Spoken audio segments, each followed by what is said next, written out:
भारत जिनके दिल में बसता है और जो भारतीयों के दिलों पर राज करते हैं, हमारे प्रिय प्रधानमंत्री जो सतत कार्यरत हैं, सतत संकल्परत हैं, आपका हार्दिक स्वागत, हार्दिक हार्दिक स्वागत।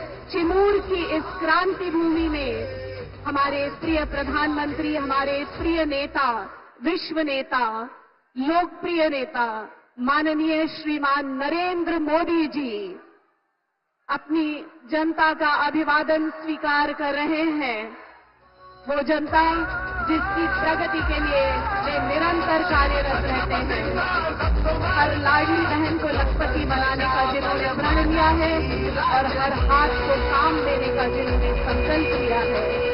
देश के हर कोने में विकास की रोशनी पहुंचाने को कृत संकल्पित हमारे लोकप्रिय प्रधानमंत्री, हमारे प्रिय नेता, हमारे प्रेरणा स्रोत, हमारे मार्गदर्शक माननीय श्रीमान नरेंद्र मोदी जी। क्षेत्र की जनता की ओर से माननीय प्रधानमंत्री जी का इस मंच पर स्वागत और सम्मान करने के लिए निवेदन है।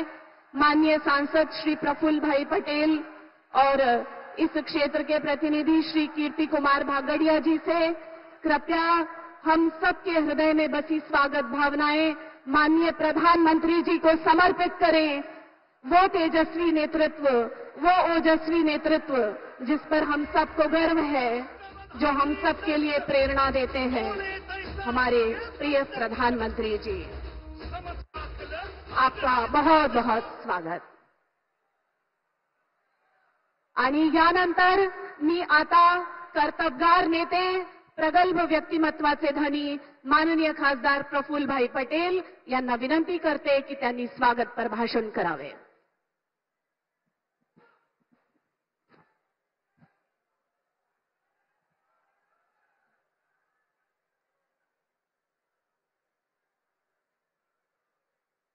भारत माता की, छत्रपति शिवाजी महाराज की, भारत रत्न डॉक्टर बाबा साहेब आंबेडकर की। आज आपल्या चिमूरच्या या शहीदांची, वीरांची या पावनभूमीमध्ये आपल्या देशाचे नव्हे पण विश्वाचे सर्वात लोकप्रिय नेते, विश्वगुरू ज्यांना आपण सगळे म्हणतो, जग मानतो, असे आपल्या भारताचे यशस्वी आणि लाडके पंतप्रधान आदरणीय श्री नरेंद्र मोदीजी या कार्यक्रमामध्ये उपस्थित आपले या जिल्ह्याचे नेते सुधीरभाऊ मुनगंटीवार, माजी खासदार रामदासजी तडस, आपल्या सगळ्यांच्या आदरणीय शोभाताई फडणवीस, डॉक्टर रमेश गजबेजी आणि ज्यांच्या करिता आज या सभेचे आयोजन केलं आहे, तसे या चिमूर भागाचे लोकप्रिय तरुण तरफदार आमदार कीर्तिकुमार बंटी भांगडिया, सर्व आलेले बाकीचे आपले उमेदवार, नेते आणि समोर बसलेले सर्व माझे बंधू, माझी लाडकी बहीण, तसेच माता भगिनी, तरुण मित्रांनो, आज आपल्या या पूर्व विदर्भामध्ये आदरणीय पंतप्रधानांचं आगमन झालं आहे। या चंद्रपूर, गडचिरोली, गोंदिया, भंडारा आणि नागपूर जिल्ह्याच्या परिसरामध्ये मध्यस्थ ठिकाण म्हणून आज चिमूर येथे सभा होत आहे। आणि मला या गोष्टीचा आनंद आहे की तिसऱ्यांदा या देशाच्या लोकांनी आदरणीय पंतप्रधान नरेंद्र मोदीजींना यशस्वी रीतीनं परत भारताचा पंतप्रधान बनवला आहे। थोडा आपला वाटा थोडा या यशामध्ये कमी राहिलेला आहे. त्यासाठी आपल्याला थोडा चिंतन करण्याची गरज आहे. मागील लोकसभाच्या वेळेस आपल्या पूर्व विदर्भामध्ये एक चुकीचा फेक नॅरेटिव्ह अतिशय जोरदार चालवलं. आरक्षण देशाचा समाप्त होणार आहे, संविधान बदलणार आहे आणि यामुळे त्याचा एक वेगळा परिणाम आपल्याला बघायला मिळाला. मित्रांनो, मोदी साहेब वारंवार सांगत आहे ते स्वतः एक गरिबीतून वर आलेले आणि पंतप्रधानपर्यंतच्या परिस्थिती पोहोचलेले व्यक्ती आहे आणि त्या माणसाला गरिबांची, सामान्य लोकांची चिंता आहे, खंत आहे आणि त्यामुळे अशा माणसांनी या भारताच्या संविधानाला अधिक मजबूत करण्याचं काम केलं आहे. प्रत्येक वर्गाचा, गोरगरीब असो, आदिवासी असो, दलित असो, शेतकरी असो, तरुण असो, प्रत्येकाला या देशाच्या प्रगतीच्या या वाटचालमध्ये स्थान देण्याचं काम केलं आहे. आणि म्हणून मित्रांनो, आज तुम्ही बघा, देशामध्ये आज अर्थव्यवस्था 5व्या क्रमांकाची विश्वामध्ये झाली. उद्या त्याला आपण तिसरी सर्वात मोठी अर्थशक्ती बनणार आहोत. हे आपल्या पंतप्रधानांच्या हे कार्याचा हे परिणाम आहे. आणि म्हणून मित्रांनो, आज आपला या पूर्व विदर्भामध्ये माझ्या पूर्वीचे वक्ते सांगत होते, शेतकऱ्यांचे प्रश्न आहे. शेतकऱ्यांना सोयाबीन, कापसाचा योग्य भाव मिळाला पाहिजे.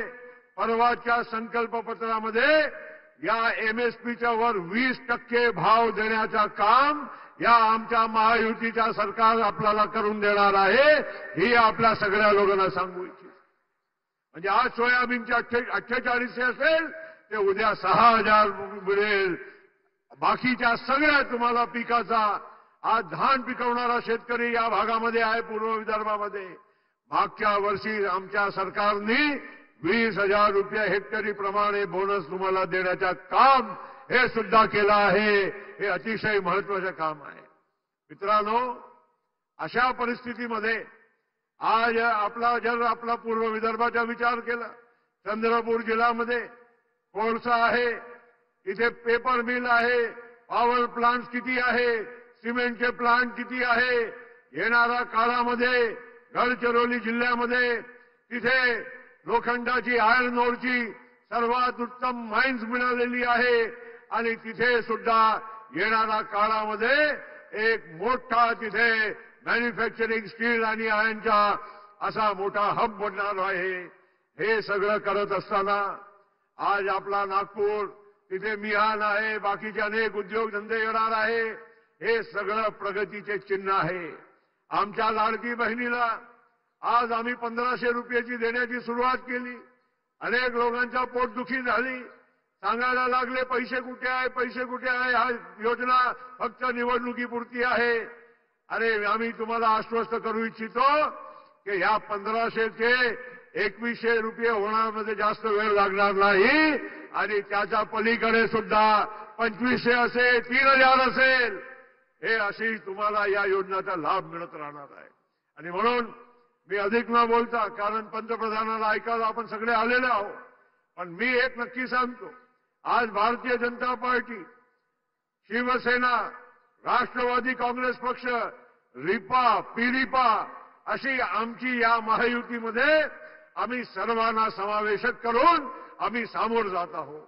आणि त्यामुळे मित्रांनो, आज जे काही परिस्थिती आज अख्खा विदर्भ आणि महाराष्ट्रामध्ये दिसत आहे, ते लोकसभेच्या वेळी जे आम्ही चूक केली ते परत आम्ही होऊ देणार नाही, असा आमच्या या महाराष्ट्राच्या जनतेने संकल्पना केली आहे. आणि त्यामुळे मित्रांनो, आपल्या सगळ्यांना मी विनंती करायला उभा आहे, एक सर्व पक्षांच्या वतीनं महायुतीचा एक घटक म्हणून उभा आहे की आज आपले पंतप्रधान त्यांना आपण ऐका आणि त्यांचा जे उद्बोधन आहे त्याप्रमाणे आपण महायुतीच्या सर्व आमच्या उमेदवार जे आहे त्यांना भरभराटीचा आशीर्वाद द्यावा. एवढाच बोलतो, थांबतो. जय हिंद, जय महाराष्ट्र. धन्यवाद. और अब हम सब जिन्हें सुनने को आतुर और प्रतीक्षित हैं, विकसित भारत के स्वप्न शिल्पी, हर वर्ग के विकास हेतु कृत संकल्पित, भारतीय जीवन मूल्यों के मूर्तिमान प्रतीक, हमारे देश के लोकप्रिय नेता और विश्व नेता, हमारे प्रधानमंत्री सम्मानीय श्रीमान नरेंद्र मोदी जी से करबद्ध निवेदन करती हूं कि वे कृपया सभा को संबोधित करें और हम उनके उद्बोधन से लाभान्वित हों।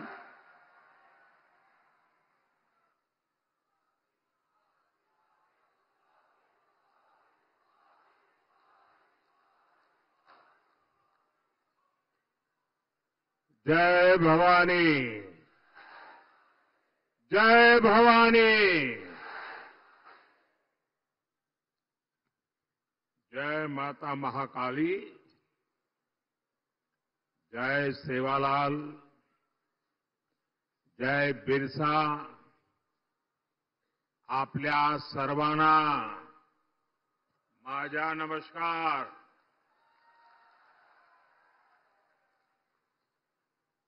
श्री हरि बालाजी महाराज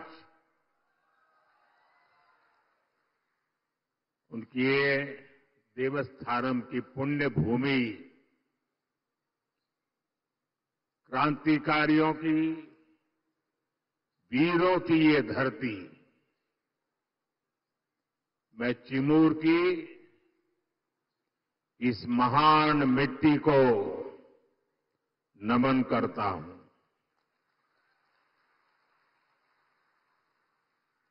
इस भूमि के गोंड सरदार वीर बाबूराव पुल्लेसूर शेळमाके को मैं नमन करता हूं।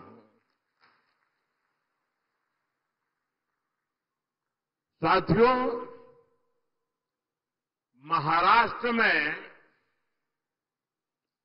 चुनाव के क्या नतीजे आने वाले हैं, ये आप लोगों ने आज ही दिखा दिया है।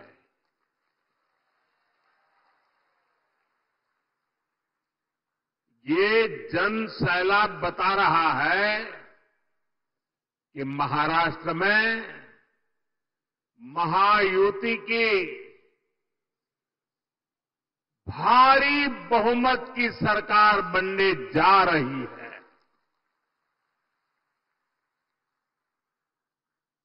चिमूर की जनता ने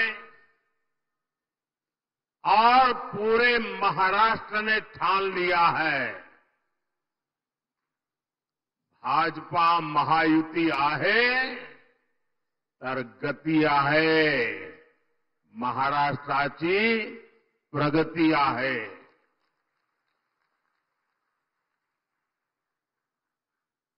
साथियों, मैंने सालों तक संगठन में कार्यकर्ता के रूप में काम किया है और इस प्रकार का कार्यक्रम ऑर्गेनाइज करने में लोहे के चने चबाने पड़ते हैं, इसका मुझे पूरा अंदाज है। और उसमें भी 12-1 बजे ऐसा कार्यक्रम करना, मैं गुजरात में तो नहीं कर सकता था। आपने क्या कमाल कर दिया है जी। जहां भी मेरी नजर पहुंच रही है, लोग ही लोग नजर आ रहे हैं और ऐसा लग रहा है जैसे केसरिया सागर लहरा रहा है।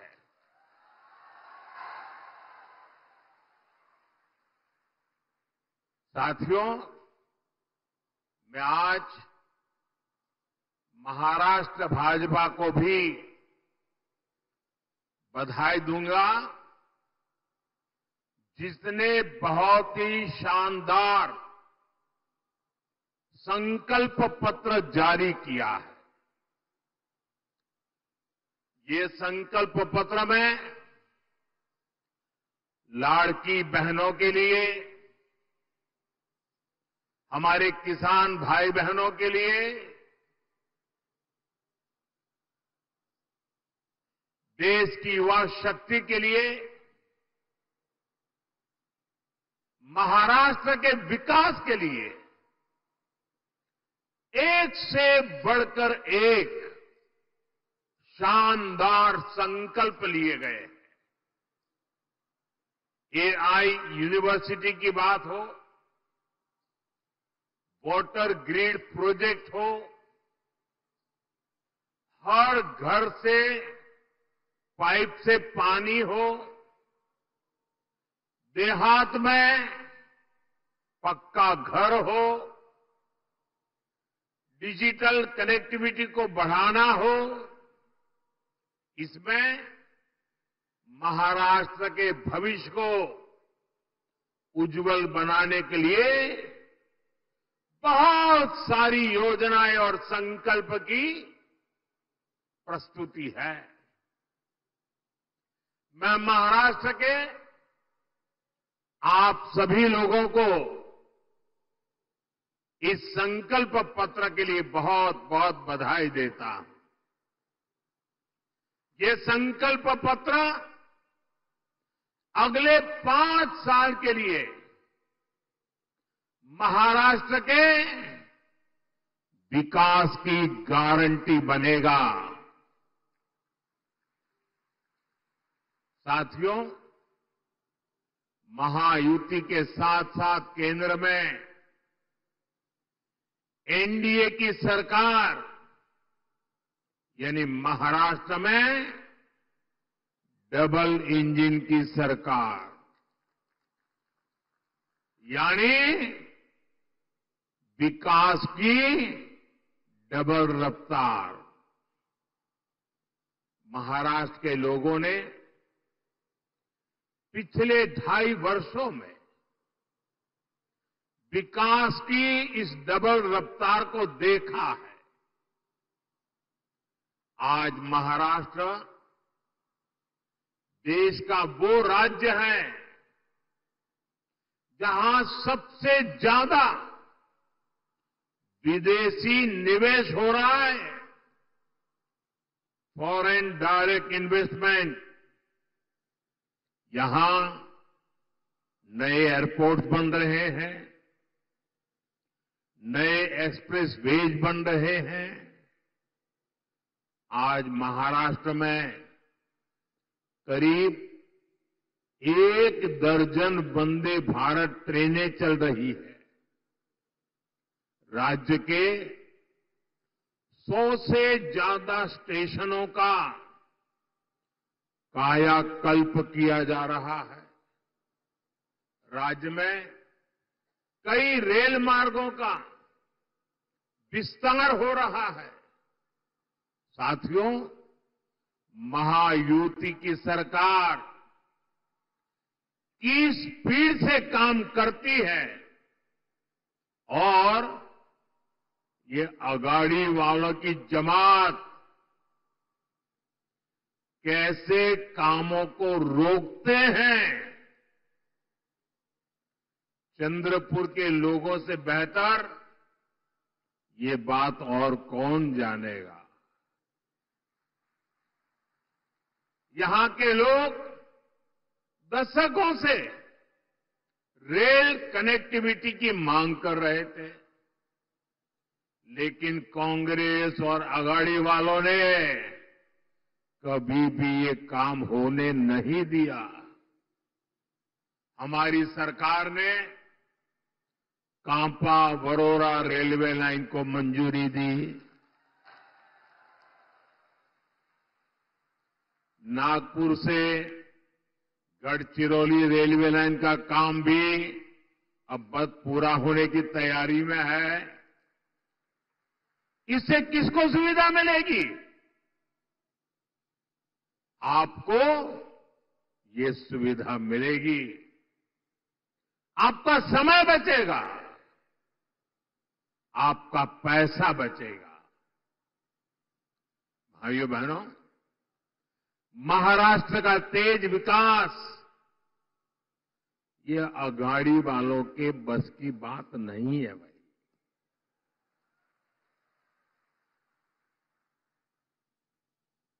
अगाड़ी वालों ने केवल विकास पर ब्रेक लगाने में पीएचडी कर दी है। कामों को अटकाना, लटकाना और भटकाना, ये कांग्रेस वाले तो इसमें डबल पीएचडी है, एक्सपर्ट है। 2.5 साल में इन्होंने मेट्रो से लेकर बाढ़वण पोर्ट और समृद्धि महामार्ग तक हर विकास परियोजनाओं को रोकने का काम किया।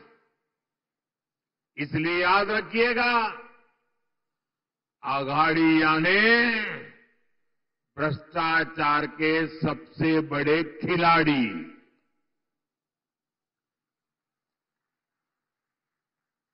ये अघाड़ी यानी खिलाड़ी। आप इन्हें दोबारा लूट का लाइसेंस मिलने देंगे क्या? जरा पूरी ताकत से बताइए, मिलने देंगे क्या? लूट करने देंगे क्या? खजाना भरने देंगे क्या? साथियों, मैं आपसे पूछना चाहता हूं, जरा पूरी ताकत से जवाब दीजिए। आप महाराष्ट्र की प्रगति पर ब्रेक लगने देंगे क्या? साथियों, कांग्रेस और उसके साथी दल हिंसा और अलगाववाद पर राजनीतिक रोटियां सेकते हैं। अभी कुछ ही दिन पहले जम्मू कश्मीर की विधानसभा में क्या हुआ, पूरे देश ने देखा है। आपने भी टीवी में देखा होगा, अखबारों में पढ़ा होगा, सोशल मीडिया में आया होगा। ये हमारा जम्मू एंड कश्मीर दशकों तक अलगाववाद और आतंकवाद में जलता रहा। महाराष्ट्र के मेरे कितने ही वीर जवान मातृभूमि की रक्षा करते करते जम्मू कश्मीर की धरती पर शहीद हो गए। और ये हालत बनी कैसे? ये पाप पनपा कैसे? जिस कानून की आड़ में, जिस धारा की आड़ में ये सब हुआ, वो धारा थी 370, और ये 370 धारा कांग्रेस की देन थी। और जैसे ही हमने 370 को खत्म किया, कश्मीर को भारत और भारत के संविधान से पूरी तरह नाता जोड़ा। हमारे देश के बहुत लोगों को पता ही नहीं है, शायद आपके लिए भी बहुत सी जानकारी पहली बार होगी। बाबा साहब आंबेडकर ने जो संविधान बनाया, जो संविधान पूरे देश ने स्वीकार किया, लागू किया, लेकिन आपको जानकर के दुख होगा कि इस संविधान की माला जपने वाले लोगों ने 7 दशक से भी ज्यादा समय जम्मू कश्मीर में बाबा साहब आंबेडकर के दिए हुए संविधान को लागू नहीं किया था। 7 दशक तक देश आजाद होने के बाद जब तक मोदी नहीं आया, तब तक इस देश में 2 संविधान चलते थे। एक संविधान जो बाबा साहब आम्बेडकर ने दिया, जिसका पालन हम सब लोग करते थे। और दूसरा विधान जम्मू कश्मीर था। जम्मू कश्मीर का हाईकोर्ट का जज शपथ लेता था भारत के संविधान के नाम पर नहीं। जम्मू कश्मीर का मुख्यमंत्री शपथ लेता था भारत के संविधान के नाम पर नहीं। कारण 370 की ऐसी दीवार थी जो बाबा साहब के संविधान को जम्मू कश्मीर में घुसने नहीं देती थी। ये मोदी को आपने आशीर्वाद दिया और 370 को हमेशा हमेशा के लिए हमने जमीन में गाड़ दिया। दोस्तों, लेकिन कांग्रेस वालों को, उनके साथियों को ये बात पच नहीं रही है और इसलिए कांग्रेस और उसके साथी कश्मीर में फिर से धारा 370 वापस लाकर के लागू करने का प्रस्ताव सदन में लाए हैं, सदन में पास करवा रहे हैं। जरा कांग्रेस वालों को पूछिए, उनके साथियों को पूछिए कि जो धारा 370 खत्म हो गई, जिस जम्मू कश्मीर में भारत का संविधान पैर नहीं रख सकता था, उस जम्मू कश्मीर में भारत का संविधान पहुंचा।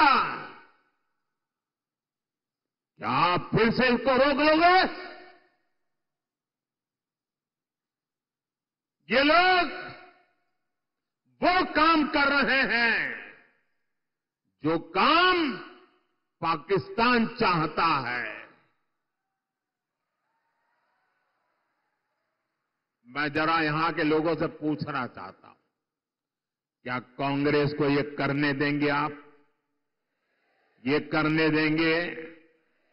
370 वापस आने देंगे? जम्मू कश्मीर को हमसे दूर रखने देंगे? उनके और उनके साथियों को सजा देंगे? साथियों, हमारे चंद्रपुर के इस क्षेत्र ने भी दशकों तक नक्सलवाद की आग को झेला है। इस क्षेत्र ने क्या कुछ नहीं सहा। नक्सलवाद के कुचक्र में कितने ही युवाओं का जीवन बर्बाद हो गया। हिंसा का खूनी खेल चलता रहा। औद्योगिक संभावनाओं ने यहां दम तोड़ दिया। कांग्रेस उसके साथियों ने आपको सिर्फ और सिर्फ खूनी खेल दिए हैं। ये हमारी सरकार है जिसने नक्सलवाद पर लगाम लगाई है। आज ये पूरा क्षेत्र खुल करके सांस ले पा रहा है। अब चिमूर और गढ़चिरौली के क्षेत्र में नए अवसर बन रहे हैं।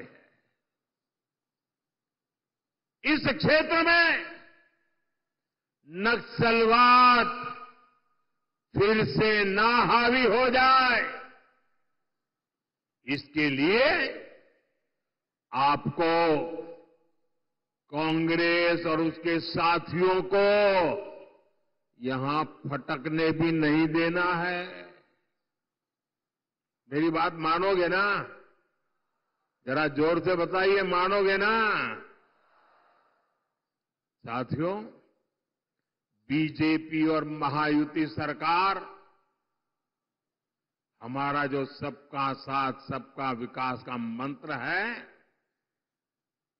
उसी को लेकर के हम काम कर रहे हैं।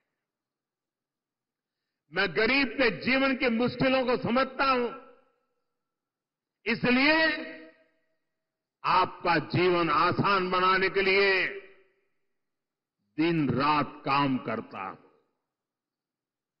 हमारी सरकार में करोड़ों गरीबों को पीएम आवास मिले। हमारी सरकार में करोड़ों गरीबों को मुफ्त इलाज की गारंटी मिली। नई सरकार बनते ही हमने आयुष्मान योजना का लाभ 70 वर्ष से अधिक उम्र के सभी बुजुर्गों को भी दे दिया। हमने गांव-गांव सड़क पहुंचाई, बिजली पहुंचाई, करोड़ों परिवारों को जल जीवन मिशन के तहत पानी का कनेक्शन मिला। अकेले चिमूर में ही 16 लाख परिवारों को मुफ्त राशन मिल रहा है, ताकि गरीब के घर का चूल्हा जलता रहे। गरीब कल्याण की योजनाओं का सबसे ज्यादा लाभ हमारे वंचित समाज को हुआ है। दलित हो, पीड़ित हो, शोषित हो, आदिवासी हो, ओबीसी हो, उनको मिला। और ऐसे ही प्रयासों से पिछले 10 साल में 25 करोड़ लोग गरीबी से बाहर निकले हैं। महायुति की सरकार इस क्षेत्र में भी गरीबों को मजबूत करने के लिए, उन्हें नए अवसर देने के लिए काम करेगी। साथियों, हमें महाराष्ट्र को समृद्ध बनाने के लिए हमारे किसानों को समृद्ध बनाना है। आज यहां किसानों को पीएम किसान सम्मान निधि का फायदा मिल रहा है। महायुति सरकार साथ में नमो शेतकरी योजना का डबल फायदा भी दे रही है। चंद्रपुर जिले में और इस क्षेत्र में धान की पैदावार भी होती है। आणि तुमच्या किन्नौरची चव किती मधुर असते। आप सभी को महाराष्ट्र भाजपा की घोषणाएं बहुत मदद करने वाली है। साथियों, हमारी सरकार सोयाबीन किसानों को संकट से उबारने के लिए भी आर्थिक सहायता दे रही है। सोयाबीन किसानों को अलग से 5,000 रुपये दिए जा रहे हैं। महायुति की सरकार ने सोयाबीन का न्यूनतम समर्थन मूल्य 6,000 प्रति क्विंटल करने का भी वायदा किया है। हमने प्याज निर्यात शुल्क को भी कम किया है, ताकि हमारे किसान भाइयों की आय बढ़े। भाइयों और बहनों, महाराष्ट्र में किसानों का कांग्रेस और अघाड़ी की सरकार ने बहुत नुकसान किया है। आपको याद है, अपने शासन में इन्होंने जलयुक्त शिवार योजना को रोक दिया था। महायुति सरकार ने यह काम फिर से शुरू किया। बीते वर्षों में नीलवंडे बांध और कैनाल के काम पूरे हुए हैं। विशाल गोसीखुर्द प्रोजेक्ट भी अब पूरा होने जा रहा है। साथियों, चंद्रपुर के तो बैम्बू दुनिया भर में मशहूर है। ये हमारी सरकार है जिसने बैम्बू से जुड़े अंग्रेजों के जमाने के पुराने नियमों को बदला, कानूनों को बदला, जिसके लिए आपके लिए बैम्बू की खेती आसान हो जाए। गढ़चिरौली और चंद्रपुर में बांस शिल्पकारों की स्किल ट्रेनिंग पर भी हमारी सरकार जोर दे रही है। साथियों, मैं आपको कांग्रेस और उसके साथियों की एक बड़ी साजिश से भी सावधान कर रहा हूं। हमारे देश में आदिवासी समाज की जनसंख्या करीब करीब 10% के आसपास है।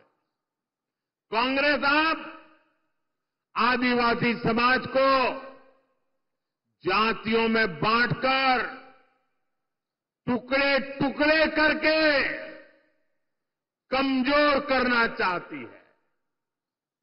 यहां चिमूर चंद्रपुर में भी बड़ी संख्या में मेरे आदिवासी भाई बहन रहते हैं। कांग्रेस चाहती है कि हमारे आदिवासी भाई एसटी के रूप में उनकी पहचान खो दें, आदिवासी के रूप में उनकी पहचान खो दें, उनकी ताकत से उनकी एक जो पहचान बनी है वो बिखर जाए। सारे आदिवासी समाज की छोटी छोटी जातियां अपने आप को एसटी के नाते भूल जाए, आदिवासी के नाते भूल जाए, सिर्फ जाति के रूप में याद रखें और आपस में लड़ें, आपकी एकता टूट जाए। ये कांग्रेस का खतरनाक खेल है। कांग्रेस गोंड समाज को राजगोंड से लड़वाना चाहती है, अरग समाज को प्रधान समाज से लड़वाना चाहती है, कांग्रेस पठारी को सरोटी से, हलवा को हलबी से, कोलम को मन्नेर वार्लू से लड़वाना चाहती है। आदिवासी समाज जातियों में बटेगा तो उसकी पहचान खत्म हो जाएगी, उसकी ताकत खत्म हो जाएगी। विदेश में जाकर कांग्रेस के शहजादे खुद ये ऐलान कर चुके हैं। इसलिए मैं कहता हूं, हमें कांग्रेस के इस षड्यंत्र का शिकार नहीं होना है, हमें एकजुट रहना है। और इसलिए मेरा तो आपसे एक ही आग्रह है, हम एक रहेंगे तो सेफ रहेंगे, हम एक रहेंगे तो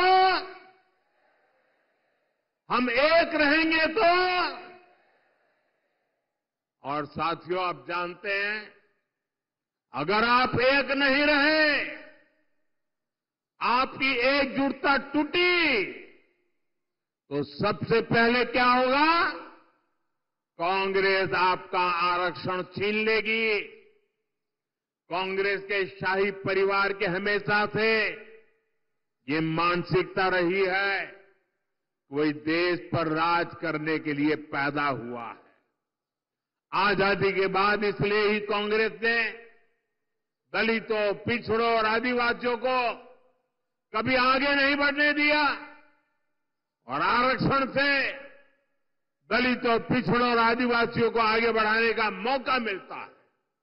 इसलिए ही कांग्रेस आरक्षण से चिढ़ती है।